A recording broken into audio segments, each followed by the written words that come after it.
Olá, galera do projeto Smart Robot, né? Vocês aí estão acompanhando a gente aí. Essa é a nossa terceira aula com o tema eletricidade básica.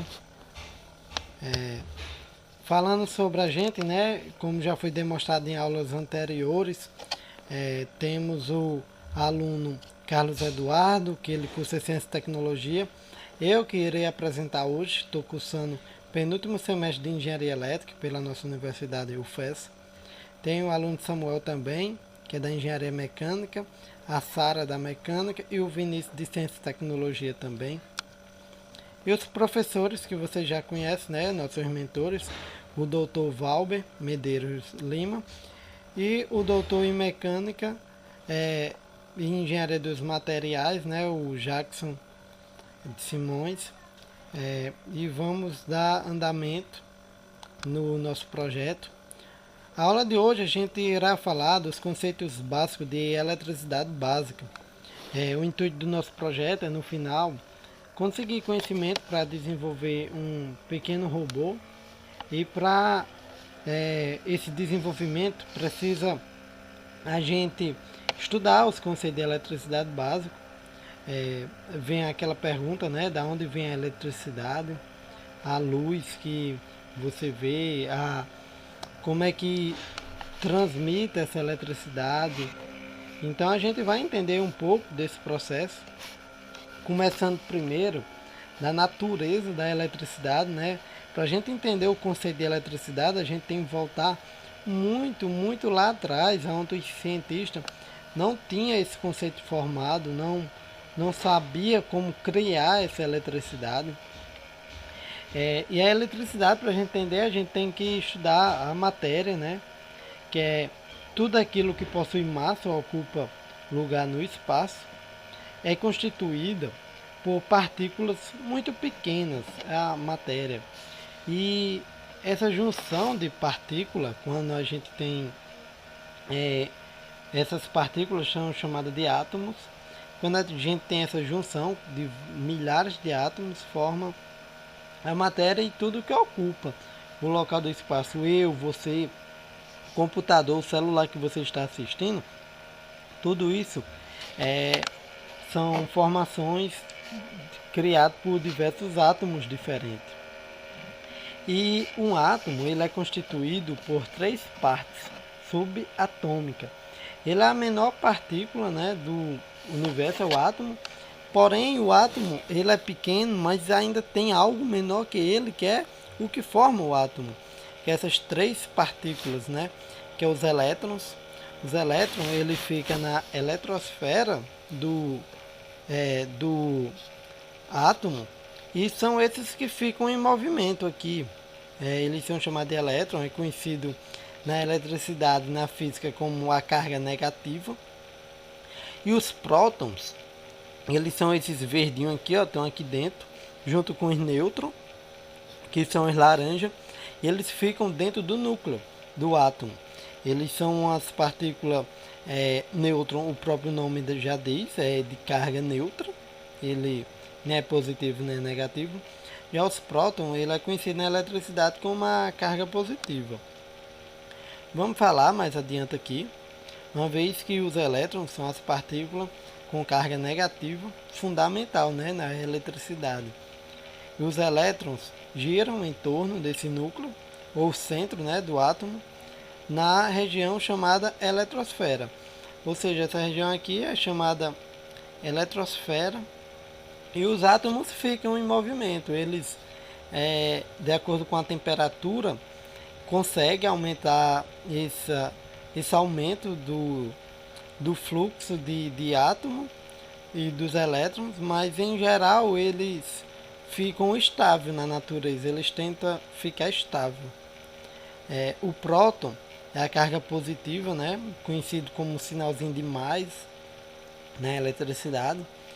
E ele fica no núcleo do átomo. O número de prótons no núcleo determina o número atômico do átomo. Você vai lá na tabela periódica, você vê lá o número atômico, é referente ao número de prótons. E o nêutron é a carga neutra, né, fundamental na eletricidade. ela em geral fica neutra. Um átomo, ele na natureza em geral ele é neutro, ele não tem um excesso de elétron, não tem um excesso de próton, porém ele em algumas situações, ele dependendo da molécula que ele irá criar, ele vai sofrer uma distorção, receber mais elétrons, mais prótons, porque você consegue fazer essas transferências de elétrons. Não tem como você transferir um próton para outro átomo, mas você consegue transferir elétron. Uma vez como ele está fora nessa eletrosfera, é mais fácil eu criar uma força para tirar esse elétron e, consequentemente, aquela carga irá ficar positiva ou negativa. Os átomos de elementos diferentes diferem entre o número de elétrons e prótons. No estado natural, um átomo possui o mesmo número de elétrons e prótons.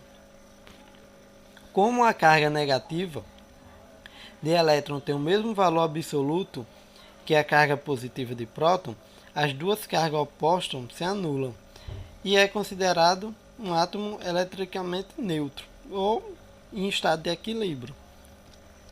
Aqui a gente pode ver um átomo aqui. Você vê aqui que tem uma regra que na química chama a regra do octeto, que os átomos eles tendem a ter 8 elétrons na sua última camada equivalente. Então aqui tem um átomo sozinho e aqui eu tenho 7, né, na última camada. Então a força para eu criar, para empurrar esse elétron para cá, não precisa ser uma força tão grande. Já se fosse para eu desmembrar o nêutron e os prótons daqui de dentro para colocar para cá, teria que ter uma força enorme, porque está tudo unido aqui. Então, se tem mais próton que elétron, né, aqui temos a polaridade positiva. E se aqui a gente tem mais elétrons que próton, temos a polaridade negativa. Iremos saber também aquela velha famosa frase, os opostos não se atraem, né? Temos que para cargas de mesmo valor e mesma intensidade, essa força é de repulsão, uma vez que eu tenho duas forças em sentidos contrários.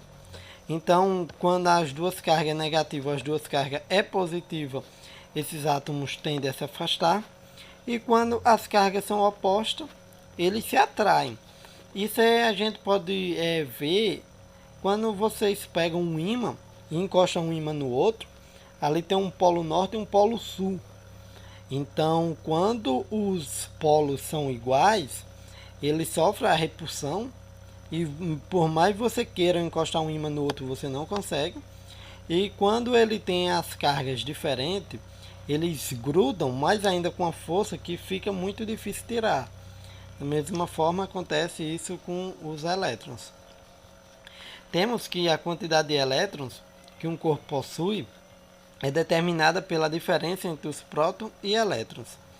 A quantidade de carga elétrica, no caso a unidade de carga, a gente mede em coulomb. O que acontece é que um corpo ele tem milhões e milhões de átomos.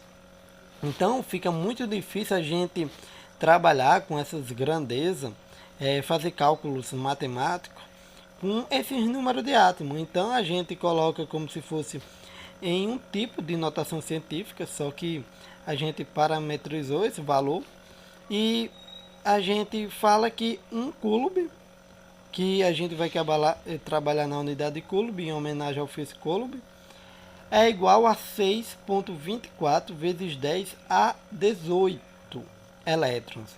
Ou seja, um Coulomb é como se tivesse 6,24 e 18 zeros atrás. É um número astronômico. E fica inviável trabalhar com esses valores, é claro.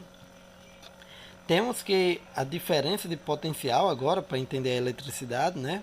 A gente viu, tem esse conceito onde os elétrons ele conseguem se deslocar de um local para o outro. E temos a diferença de potencial, pode ser chamada de DDP, E graças à força do seu campo eletrostático, uma carga pode realizar trabalho ao deslocar outra carga por atração ou repulsão. Então, quando eu faço esse deslocamento de elétron, eu gero um trabalho ali e eu posso aproveitar esse trabalho de outras formas. Essa capacidade de realizar trabalho é chamada de potencial. Quando uma carga for diferente da outra, haverá entre elas uma diferença de potencial, DDP.